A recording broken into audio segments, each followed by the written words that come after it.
Hey all, it's David Ducker coming back at you. And today we're going to be talking about Kiss.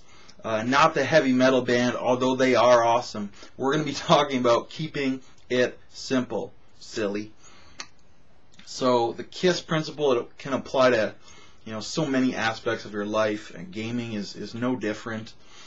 Set a foundation and lay out a plan of how to get where you're going. And it doesn't have to be complex. If you execute it well, it's going to be excellent. Perhaps not as excellently executed as Bret Hart would have it, but you can at least get it up there to a B level very easily. And then your other energy that you've saved by keeping it simple, you can use that energy to push it up to an A. So in RPGs, a lot of the advice I give is based on this principle. A lot of my advice is, this is how to do it at the most basic, simple level. Many people argue with me. They're like, oh, well, you don't have to do that. Or if you're really good, you can skip that. And my answer is yes. If you are really good, you can skip a lot of this stuff. And you can work out fine. But it requires more skill and more energy to do it your way. The way I talk about is going to require the least skill and the least energy to get a grade A game. I want that A game, but I want to expend as little energy getting it as possible. So that's what most of my advice is geared towards. So, when I start talking about the whole campaign, and I say get a unified theme to bind your party together. And some people argue and they'll say, oh, you don't need that. If the players are really good, they'll bind themselves together and it won't even look like metagaming. Or if the GM's really good, he can bind them together and it won't look like metagaming. And that's true, but it's a lot of work. Even if you can do it, it's still a lot of extra work you don't need to do. So if it's a lot of extra work and it's not really any extra payoff, I'm going to skip that every single time.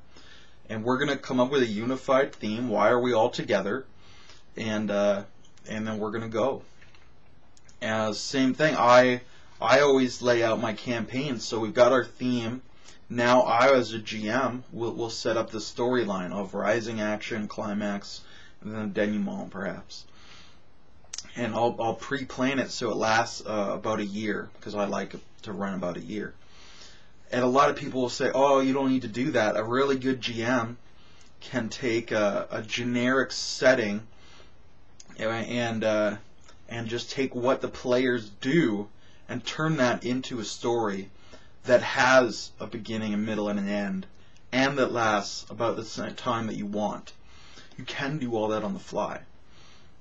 And again, I'll agree with them. I'm like, yes, if you're really good and or your players are really good, you can do that. But it's a lot of extra energy and effort that I could be spending somewhere else, and the payoff is exactly the same to me. So just plan ahead and see the beginning, middle, end. And people will say that's you can end up being railroady with that. Now that's where I'm going to expend my skill. I'm going to expend my skill to take beginning, middle, end that I have planned and make it not a railroad. So for example, I know there's going to be a war, and one side's going to win. So we set up who's going to be involved. We rise the tension. The war breaks out. They fight. And then eventually there's a big decisive battle or siege. That's the campaign. Now notice that exactly who's involved can change. The PCs can recruit from either side, switch the sides, form their own side. And of course at the beginning they can choose whichever side they want. So that's a huge amount of freedom that they have, even though I know what the beginning, the middle, and the end are roughly going to look like. And I'm a big fan of the war scenarios. I like mass combat. I like lots of characters. I like important battles. I like things that change the history of the world. So I'm trying to think if I have any campaigns that aren't basically involved in some kind of big war scenario. I do want to do Space Racers, which is just a racing tournament, basically. So it's going to be a series of races, like F1 or NASCAR, but with hover cars and or spaceships. So with that, you'd still have the beginning, middle, and end. It's just the field of competitors is going to narrow and narrow and narrow until you get, just a few in that final championship race. And so in that is, it's kind of railroady in that you have to be a race car pilot or a hover car pilot, but that's just our unified theme. And then if you win or if you lose or if you cheat or if you get caught cheating, which sponsors you take on, which allies or enemies or other car drivers you can recruit or alienate. I mean, that's all up to you, which is, awesome. So, yeah, a lot of these things are, I lay it out like Keep It Simple style, where, get the group together as with a unified theme, then set up your story so you know what the pacing is going to be roughly. Make your setting so that it gels with those other two things. So don't throw in 10 elements if you know you only have time to explore 5. And that's all. Just keep it simple. If there's 10 elements, that's complicated. If there's 5 elements, that's simpler than 10. So if you only have time to explore 5, throw in 5 or 10 instead of 20 or whatever.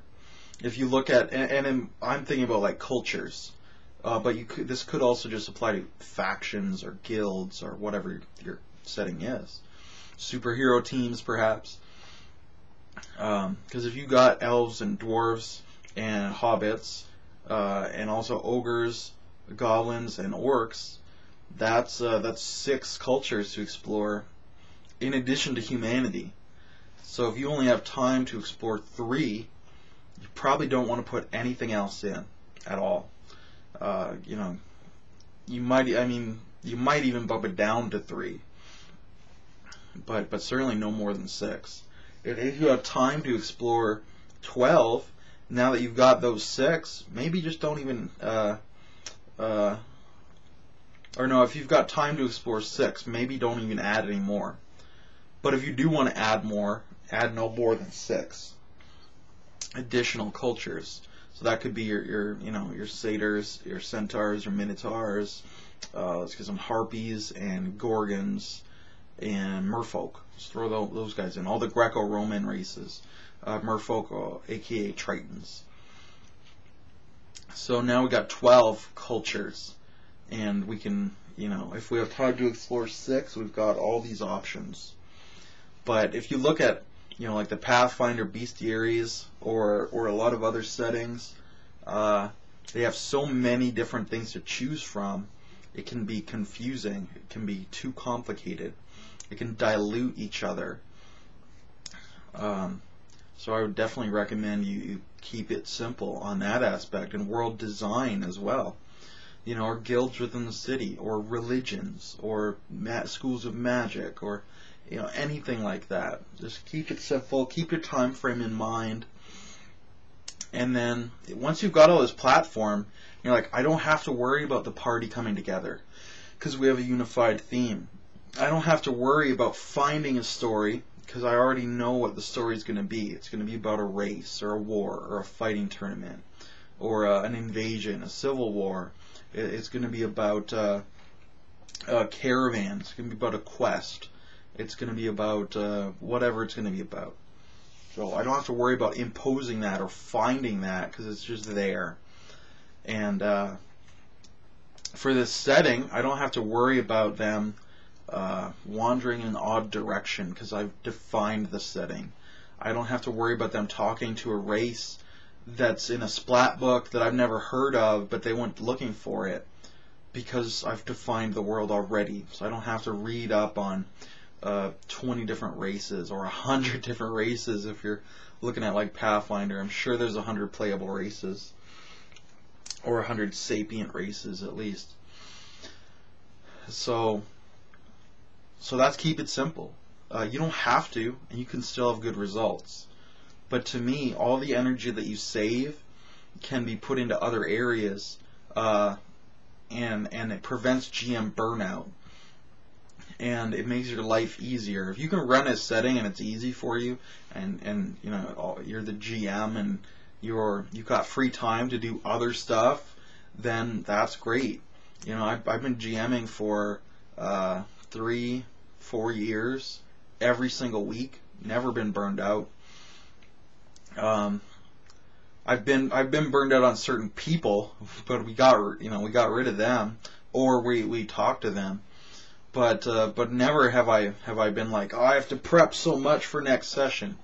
It's never happened. I'm like, it's all prepped. It's because I kept it simple. And I encourage you to do the same. Be low stress. And then when you get those skills, like I said, you'll have this energy you can put in other areas. You can start prepping the next campaign before you're done this one. Or you can say, okay, I kept it simple with the design. So I've got 6 races, let's say. So with my extra energy now, I'll just make each one of those 6 races more detailed. I'll make more NPCs for each of them, more quests for each of them. And instead of having the sandbox that just spreads out, you'll have a sandbox spread out a little, but then you'll just get it deeper and deeper and deeper. And you never have to leave that geographic area, and you'll have so many fun storylines and people to meet and things to do. There'll be so many things locally that they won't want to leave. There's no reason to leave. Everything is here. And whether that local area is a village or a sector of space in Star Trek or Star Wars, it doesn't matter. Just keep that local area really interesting, and you'll never need to impose the invisible wall on your sandbox. So those are my thoughts on keeping it simple. If you have any thoughts at all, leave them in the comments below. But I'm going to sign off now. I hope everybody has a good day and a good game.